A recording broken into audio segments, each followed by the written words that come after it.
Welcome to our tutorial on how to turn off messages, requests, notifications on Instagram. Follow these simple steps to customize your notification settings on the app.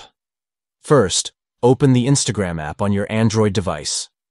Next, tap on your profile picture located at the bottom right corner of the screen.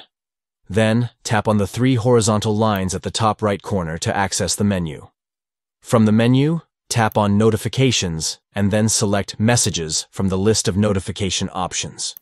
Here, you will see the option for Messages Requests. To turn off notifications for message requests, simply tap on the toggle switch to mark it as Off. And that's it. You have successfully turned off messages, requests, notifications on Instagram.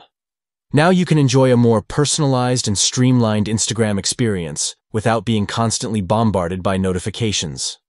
Thank you for watching and stay tuned for more helpful tutorials and tips. Don't forget to like and subscribe for more content like this.